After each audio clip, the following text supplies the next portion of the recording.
ce soir, on va voir si je suis capable d'aller jusqu'à 200 kg ou pas. Et ensuite, on va s'envoyer une séance de volume aberramment titanesque.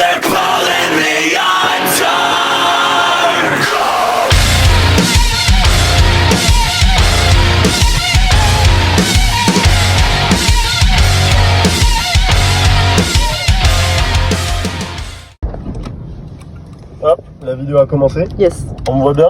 Yes. Ok. Ciao à tutti les amis.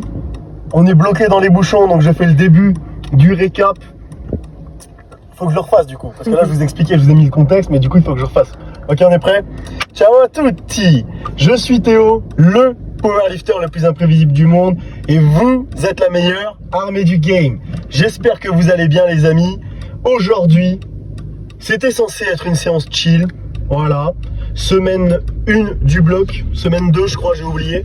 Mais vous savez ce que ça veut dire. Semaine 1, semaine 2, ça veut rien dire. Par contre, il y a un mot qu'on connaît très bien ici, c'est le mot max out. Donc ce soir les amis, ça va être la 3e séance bench de la semaine et je vais vous expliquer comment je vais faire pour avoir 200 kg au bench par tous les moyens dans maximum 6 mois. Je me suis mis une deadline. Là, on est genre le 2 octobre au moment où je tourne cette vidéo. Donc le 2 avril, l'anniversaire de mon petit frère en plus, il faut absolument que j'ai 200 kg au bench. Et 200 kg, c'est la barre qu'on va essayer de faire tout d'abord avec un slingshot. Pour l'instant, mon max, c'est 180. Donc ce soir, on va voir si je suis capable d'aller jusqu'à 200 kg ou pas. Peut-être que ça va être un fail monumental. Et ensuite, on va s'envoyer une séance de volume aberramment titanesque. C'est la séance d'André Smaev en partie. Vous allez voir, ça va être quelque chose. J'ai le lait dans le coffre. On se retrouve dans la salle. Ça va bien se passer. Hop. Oh, je me gare comme une légende. First try. Incroyable. Ça marche avant aussi. Heureusement que c'était en marche arrière. Ouais, alors, on s'en bat les couilles. Ce qui compte, c'est que je sois garé first try. Parce que je sais pas le garer. Pas trop la rage. Les amis, écoutez pas ce qu'elle dit. Je suis le pro du garage de voiture. C'est faux, c'est faux. Mais, je vais bench 200 kills. Et est-ce qu'on a besoin de savoir bien se garer quand on bench 200 kills? Je crois pas. C'est tout.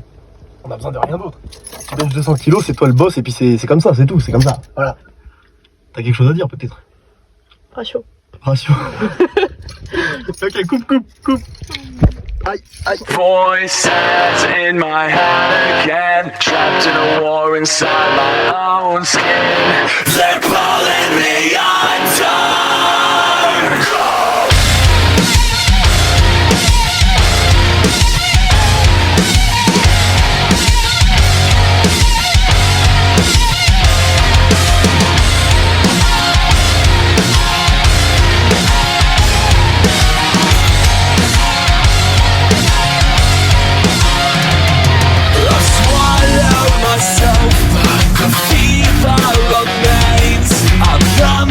The mashup, but still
again.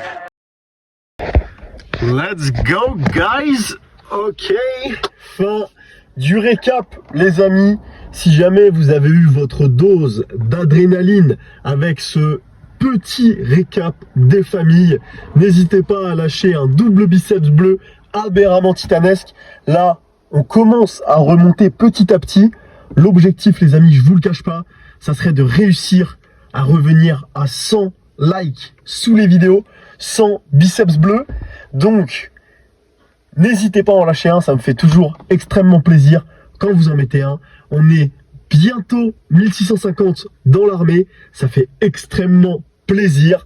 L'objectif, je vous le dis, c'est les 2000 abonnés sur YouTube. On va faire ça bien.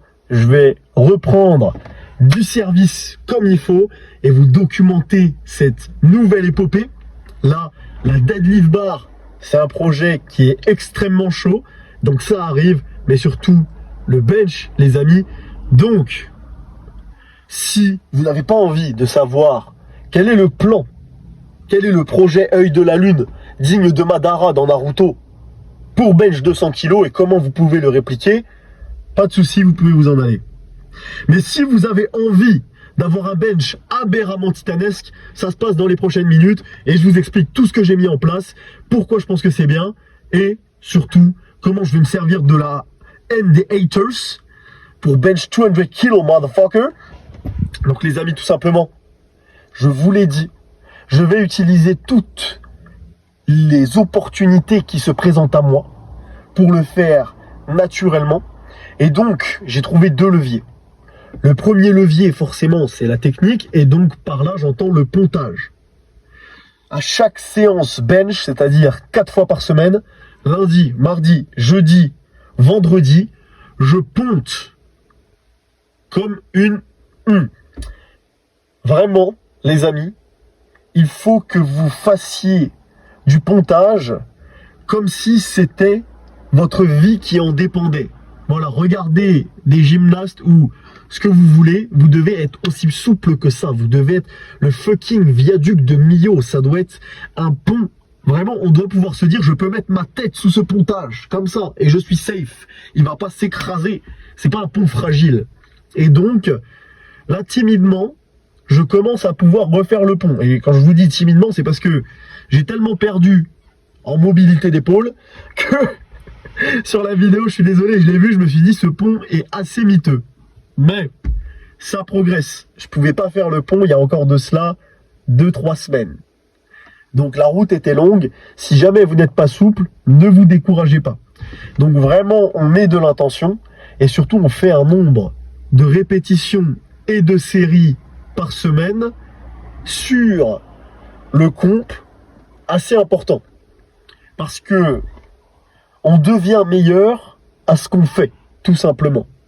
Le corps humain est une machine d'adaptation incroyable. On s'est adapté depuis la nuit des temps. Voilà, on était nomades, on a dû... Excusez-moi, ça c'est le début de l'hiver qui arrive.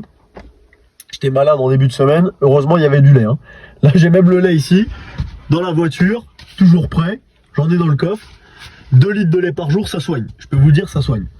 Et enfin bref, l'être humain s'est toujours adapté aux conditions qu'il y avait. On a été nomades, on a émigré dans le monde entier. Et donc, on s'est adapté aux conditions climatiques, aux famines, etc. Ce qui fait notre force, c'est notre capacité d'adaptation. Quand je suis allé en prépa, je vous l'avais déjà dit, j'étais nul en maths. Mais je savais qu'il fallait soit que je devienne moins nul, soit je me faisais éjecter. Maintenant, je suis moins nul en maths. Quand je suis arrivé en école supérieure, il fallait que je sois bon en économie enfin, l'économie en prépa, c'était déjà le cas, mais il fallait que je sois bon en codage informatique. J'y connaissais rien, ça m'intéressait pas du tout. Je savais pas que ça me servirait aujourd'hui. Mais j'ai pas eu le choix. Donc, je me suis adapté. Quand j'ai commencé le powerlifting, j'avais pas de jambes parce que je faisais de la gym. Mais mon corps s'est adapté. Et ben là, c'est la même chose. Si jamais vous faites beaucoup de comptes, votre corps va s'habituer aux comptes. Votre pontage va s'améliorer, votre trajectoire va s'améliorer. Mais si jamais vous faites beaucoup de close grip, vous allez y retrouver des intérêts. Moi-même, j'ai trouvé des intérêts à faire du close grip. Seulement, votre corps va s'adapter au close grip.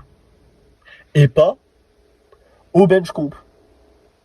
Donc si vous avez plus de fréquence sur le close grip que sur le comp, techniquement votre corps va se dire bah on va plus s'adapter au close grip qu'au comp. Vous voyez ce que je veux dire? Donc maintenant j'ai carrément arrêté le close grip. Ça me faisait kiffer fut un temps, mais là je m'envoie du gros renfort à la André Smaev. Donc vous l'avez vu, c'est du volume, on est sur du 10 reps, 10 x 10 à la chest press. Donc voilà, l'objectif c'est quand même d'être RPE 8-9, donc RIR 1-2, une ou deux reps en réserve. Et du coup, vu que j'ai pas mal de glucides, là je suis en prise de masse, je vous révèle pas le poids, ça sera l'objet d'une autre vidéo. Essayez de deviner, mais notez que je partais de 84,5 il y a une semaine. Donc on va voir comment ça monte. Mais du coup, étant donné que j'ai beaucoup plus de glucides et que je peux dormir un tout petit peu plus, j'ai réussi à gratter 1 heure, j'ai la récupération suffisante pour m'envoyer du volume et ça fait plaisir. Donc voilà, le premier levier sur lequel je joue, c'est la technique. Donc le pontage et beaucoup pratiquer mon comp, de manière à pouvoir pratiquer mon pontage, pratiquer ma trajectoire, etc. Et le deuxième levier sur lequel je joue, c'est le volume. Donc étant donné que j'ai un slingshot, je peux encaisser beaucoup plus de volume à des charges plus élevées. Et il ne faut pas croire que le slingshot fait tout. Le slingshot aide énormément dans la portion basse, mais beaucoup moins dans la portion haute. Ce qui fait que quand tu déraques la barre, bah c'est toi qui la déraques, hein, tu la sens quasiment à 100%. Au-dessus de tes bras, tu sens le poids de la barre en fait. Et ça c'est cool, et surtout ça permet de régler des problèmes techniques. Donc on est encore quand même dans la technique, parce que parfois un défaut que les gens peuvent avoir, c'est les mains qui s'engagent. Là, ça te force à t'en occuper. Et donc pour moi, qui peut le plus, peut le moins. Donc si jamais tu es capable de faire 200 kg ou 220 kg avec élastique, bah, tu pourras peut-être faire 180, 190 sans élastique. Pour les personnes qui ont un niveau plus bas, bah, peut-être qu'actuellement vous avez 100 kg au bench, 110, 120 kg au bench. Bah, peut-être qu'avec le slingshot, vous pouvez avoir 140, 150. Donc en pratiquant souvent, vous allez vous entraîner à des racks, des barres assez lourdes, beaucoup plus lourdes que votre max actuel, de nombreuses fois. Et du coup, quand vous allez dérack votre barre de PR, vous allez vous dire, c'est extrêmement facile. Peut-être même que vous allez pouvoir faire du volume avec votre PR. Je sais pas, vous avez 100 kg, bah vous allez pouvoir faire une série de 5 ou une série de 6 à 100 kg si ça se trouve. Si le slingshot vous aide vraiment et que vous savez en tirer profit. Donc ça va un petit peu banaliser cette barre dans votre tête. Et pour moi, c'est quelque chose de positif. On verra bien. On verra bien quand je retirerai le slingshot si tout ce volume a servi à quelque chose. Mais d'abord, j'ai envie d'avoir du fun un petit peu. Donc on revient pas en row tout de suite. Là, l'objectif, c'est vraiment de bench dans un premier temps, forcément 200 kg en row, enfin en slingshot. Ensuite 220. Là, les 220, ça va être une belle étape. 220, ça va être impressionnant. Les 4 plaques, ça va être sympa. Et ensuite 240. Là, c'est all-in, c'est 90 kg de PDC minimum. C'est la Yes Life. On s'éclate. Donc voilà, je vais vous documenter tout ça. Franchement, on va bien se marrer. Si jamais vous avez les moyens, je sais pas combien ça coûte. Ce slingshot, on me l'a prêté. Mais j'avais regardé, c'était à peu près une trentaine d'euros. 40 euros peut-être. Je vous donnerai la référence. Et pour moi, c'est 40 euros très bien investis. Ça, clairement, je vais en acheter un. C'est très solide. Si vous en prenez un bien, donc vous l'avez quasiment à vie, quoi. Pour craquer ça, faut le couper avec un ciseau. C'est énorme, en fait. Donc, 40 euros à vie, franchement, pour s'éclater à l'entraînement et pour progresser, etc. Pour moi, il n'y a pas mieux. Comme je vous l'avais dit, il faudrait qu'on remette tous le plaisir au centre de l'entraînement, parce que c'est impossible de durer dans un sport pour lequel on n'est pas rémunéré sans plaisir. Donc au début, tu progresses énormément et donc tu as du plaisir. Ensuite, ça te casse un peu les couilles, en fait, pour être honnête. Moi, j'avais fait une overdose du power et je vois plein de personnes qui font des overdoses aussi comme ça, qui n'en peuvent plus.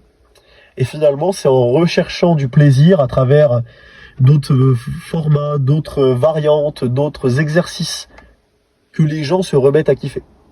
Merde. Il y a le téléphone qui s'était éteint, les amis. Mais bref, tout ça pour vous dire que j'ai mis ces leviers en place. Les amis, n'oubliez pas vraiment de prendre du plaisir à l'entraînement. C'est vraiment une variable qui est trop sous-cotée.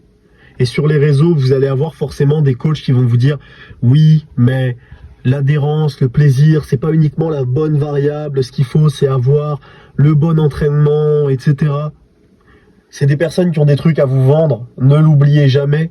Donc forcément, qui vont vous sortir ce discours, vous dire « Moi, j'ai la bonne méthode. Moi, je sais. Si jamais tu veux juste prendre du plaisir, ça va pas bien se passer. » Mais la vérité, c'est que il n'y a pas de méthode parfaite. On arrive, on vous dit, il existe une diète parfaite. Sauf qu'il y a des gens qui sont végétariens et qui ont un bon physique. J'en sais quelque chose. J'ai été végétarien pendant 6 mois. 2 fois. Donc en fait, j'ai fait 6 mois, arrêt, 6 mois. Et les 2 fois, en termes de performance physique et de résultats, j'étais plutôt satisfait. Ensuite, on a des personnes qui vont faire du OMAD, qui vont avoir des bons physiques, des bonnes performances, des personnes qui vont manger très gras, très transformé, beaucoup de Kinder, etc., qui vont avoir des bonnes performances. Donc, la vérité, c'est que personne n'a la solution. Et depuis la nuit des temps, on s'accorde sur le fait que la solution n'est jamais soit blanche, soit noire. C'est toujours une nuance et nous ne savons pas, en fait, ce qu'est la vérité. Les gens qui prétendent savoir essayent juste de vous vendre quelque chose et n'acceptent juste pas le fait qu'ils ne savent pas. Pourtant, c'est la base. C'est vraiment tous les plus grands philosophes qui s'accordaient sur ce sujet. Donc méfiez-vous des personnes qui vous disent avoir la solution, encore plus si leur physique et leurs performances sont éclatées et que ceux de leurs athlètes sont également éclatés. Ta méthode ne fonctionne pas sur toi, elle ne fonctionne pas sur tes athlètes, mais tu penses détenir la vérité. Et c'est pas parce que ta méthode fonctionne sur toi et quelques de tes athlètes, quelques-uns, que c'est la vérité. Parce qu'il y a peut-être un biais du survivant, on ne le sait pas, tu vois. Et peut-être que ta méthode fonctionne, mais qu'une autre aurait fonctionné aussi. Donc, respectez les principes de base, les amis, mais prenez du plaisir à l'entraînement. La vie est beaucoup trop courte pour ne pas prendre de plaisir. Je vous jure que la vie passe très très vite. Et les gens qui font des sacrifices inutiles le regrettent tous. Je vous inviterai toujours encore et encore à parler à vos parents, à vos grands-parents, aux personnes âgées, du moins plus âgées que vous. Vous leur demandez les regrets qu'ils ont dans leur vie et vous essayez de mener votre barque de manière à ne pas avoir les mêmes regrets.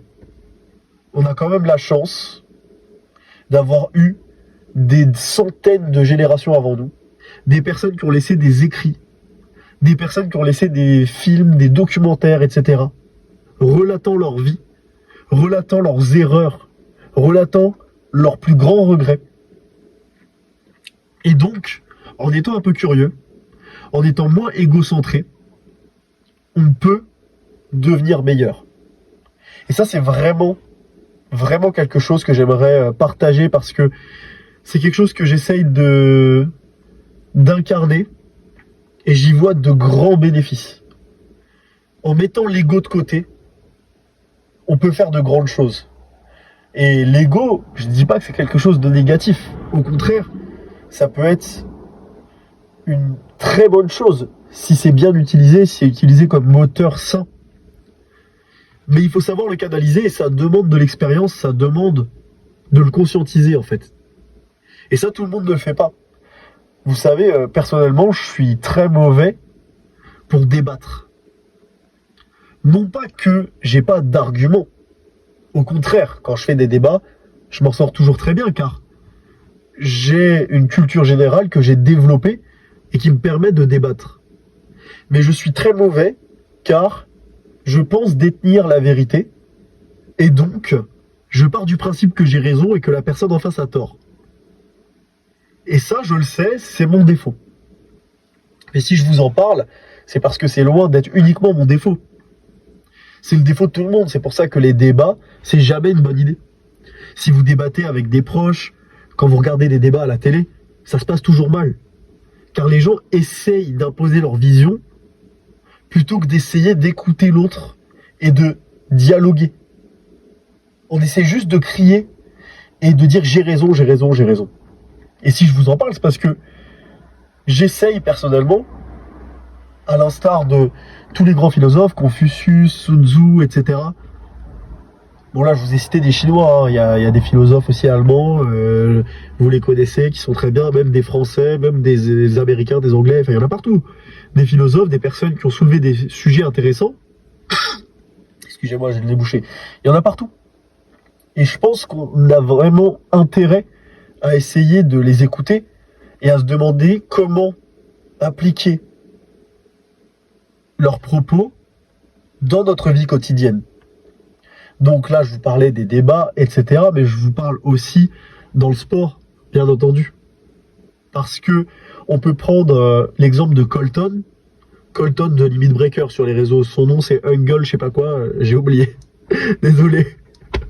Il regardera pas cette vidéo, genre j'ai fait désolé en mode il va regarder la vidéo. Le gars, il délivre 500 kilos en sumo. Avec sangle, il a failli réussir en grip. Bah, quand vous l'écoutez, sur ses réseaux sociaux, il a dit une chose. Il a dit que s'il pouvait rester dans la rep range 6-8 répétitions toute sa vie, il le ferait. Et ça, c'est incroyable. Parce que ce qu'il a montré, c'est qu'il faut remettre l'entraînement au cœur de l'entraînement. Maintenant, on va à la salle, on se teste. On fait des 1 rep, 2 reps, 3 reps. Au-dessus de ça, on dit que c'est du cardio. Quand est-ce que tu répètes ta technique? Quand est-ce que tu préserves ton intégrité physique, que tu penses acquise, mais qui est la chose la plus importante que tu possèdes, en réalité? Je me suis fait une hernie discale qui m'a créé une sciatique. Je peux vous dire que j'ai compris que la santé, c'était pas quelque chose d'acquis. Ma grand-mère s'est cassé le fémur à l'âge de 80 ans. Jusqu'à la fin de sa vie, elle va avoir des séquelles. Elle va avoir des douleurs. Tous les jours, elle a mal. La santé, c'est quelque chose à chérir. C'est quelque chose à préserver. Et ça, on s'en rend pas assez compte. Donc, se tester par ego, c'est bien. Mais écoutons un peu toutes ces personnes et mettons notre ego de côté pour privilégier l'adhérence et l'entraînement réel, le volume. Préservons notre santé tout en améliorant nos performances. Testons-nous beaucoup moins. C'est un peu la mentalité que j'essaye d'avoir en ce moment. Et là, vous voyez, je me suis abusé. J'ai quand même testé un single, mais j'avais le slingshot.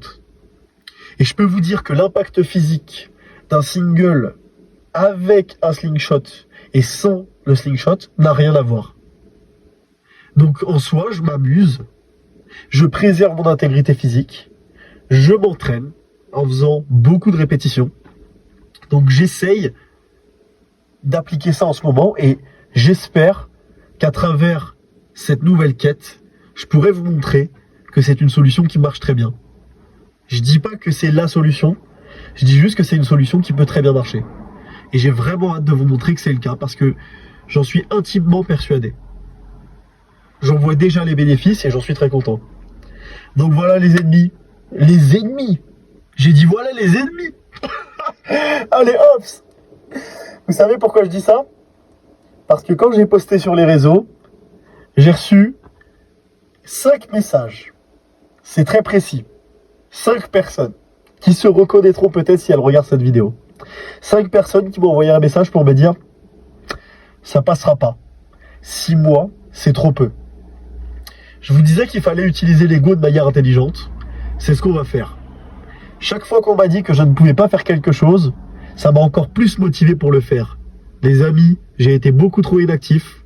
Ces 200 kilos, que vous y croyez ou non, dans 6 mois, je vais les faire. Peut-être même avant, je l'espère. Mais en tout cas, dans 6 mois, je bencherai 200 kilos. Peu importe ce que ça devra me coûter. Et ça sera pas en slingshot. Ça sera à poil. Sans rien. Donc bref les amis. C'était Road2 Barbare. J'espère que vous avez kiffé la vidéo. On se retrouve pour un prochain récap. Ça va bien se passer. Ciao.